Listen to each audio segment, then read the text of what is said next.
എങ്ങനെയൊക്കെ തെരഞ്ഞെടുപ്പ് രംഗം കൊഴുപ്പിക്കണം, എങ്ങനെ ഏതൊക്കെ തരത്തിൽ വ്യത്യസ്തത പുലർത്തണം, അതിനുള്ളൊരു മത്സരം കൂടി നടത്തുന്നുണ്ടല്ലേ ഈ തെരഞ്ഞെടുപ്പ് മുന്നണികൾ? തീർച്ചയായും. കാരണം ഈ പല ഉത്സവങ്ങളും വരുമ്പോൾ കഴിഞ്ഞ വർഷത്തിനേക്കാൾ വ്യത്യസ്തമായിട്ട് ഇത്തവണ എങ്ങനെ ഇപ്പം ഉദാഹരണത്തിന് ക്രിസ്മസ് ആണെന്നുണ്ടെങ്കിൽ കഴിഞ്ഞ വർഷത്തേക്കാൾ പുൽക്കൂടിനേക്കാൾ വ്യത്യസ്തമായ പുൽക്കൂടി ഇത്തവണ ഒരുക്കുക എന്ന് പറഞ്ഞൊരു പ്രത്യേകതയുണ്ട്. അതുപോലെ തന്നെയാണ് തെരഞ്ഞെടുപ്പിനും ഉള്ളത്. വിപണിയല്ല, തെരഞ്ഞെടുപ്പ് വിപണി അത് മുന്നിൽ കണ്ടുകൊണ്ട് കുറേ വ്യത്യസ്തതകളുമായി രംഗത്തെത്തി. ഇത്തവണത്തെ ഹൈലൈറ്റ് എന്താണ്?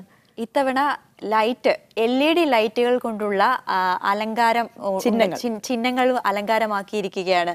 അത്തരം വിപണികളും സജീവമാണ് എന്നുള്ളത് കൂടിയാണ് ഇത്തവണത്തെ തെരഞ്ഞെടുപ്പിന്റെ ഒരു. നമുക്ക് എന്തായാലും തൃശ്ശൂരിൽ നിന്ന് തെരഞ്ഞെടുപ്പ് വിപണിയിൽ നിന്നുള്ള വിശേഷങ്ങൾ കാണാം ഇനി.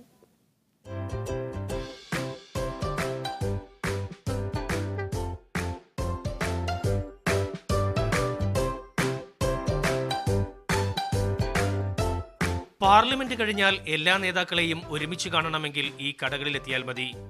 മോദിയും രാഹുലുമെല്ലാം ഇവിടെ തൊട്ടുരുമി നിൽപ്പാണ്.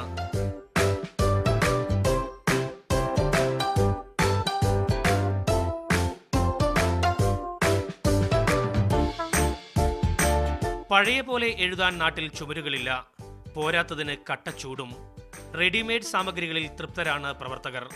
പക്ഷേ നമ്മൾ ചുമരെഴുതാനും ചുമര് കിട്ടാനുള്ള ബുദ്ധിമുട്ടൊന്നും ഒരു ചുമരെഴുതാൻ ആളെ കിട്ടുന്നില്ല. ഇതിപ്പോൾ 20 റുപ്യ എന്ന് പറയുന്നത് അധികം ചാർജല്ല. നമുക്ക് ഈ കൊടിതോരണങ്ങളൊരു റോഡ് നിറയത് കിട്ടും ചെയ്യും. ഒരു 4-5 വെച്ച് കഴിഞ്ഞാൽ കിട്ടും. കൂടുതൽ ലാഭം കൂടുതലുള്ള പരിപാടി. UDF-ഉം ഇടതും ചതിച്ചില്ലെന്ന് കച്ചവടക്കാർ പറയുന്നു. BJP പട്ടികയിലെ അനിശ്ചിതത്വം നഷ്ടമുണ്ടാക്കുമോ എന്ന ചെറിയ ആശങ്കയുണ്ട് കച്ചവടക്കാർക്ക്. പട്ടിക പ്രവർത്തിച്ചില്ല. പക്ഷെ നമ്മൾ സാമികളെല്ലാം കൂടെ കരുതിയിട്ടുണ്ട്. അത് നല്ല തൃശ്ശൂർ ഞങ്ങൾ പ്രതീക്ഷിക്കുന്നത് BJPയുടെ നല്ലൊരു നേതാവിനെയാണ്. പക്ഷെ അത് ഇനി നമുക്ക് വളരെ പ്രയാസമുണ്ട്. അത്രയധികം സ്ഥാനങ്ങൾ BJPയിൽ ഞങ്ങളിവിടെ സെറ്റാക്കിയതാണ്. ആ സ്ഥാനാർത്ഥി വരാത്തതിൽ വളരെയധികം പ്രയാസമുണ്ട്.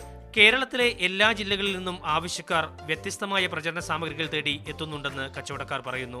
പാർട്ടികൾ സ്ഥാനാർത്ഥികളെ തീരുമാനിക്കുന്നതിന് മുമ്പ് തന്നെ സ്ഥാനാർത്ഥികളുടെ സാധ്യതാ പട്ടിക തയ്യാറാക്കി പ്രചരണ സാമഗ്രികൾ ഒരുക്കിയിരുന്നു ഇത്തരം കടക്കാർ.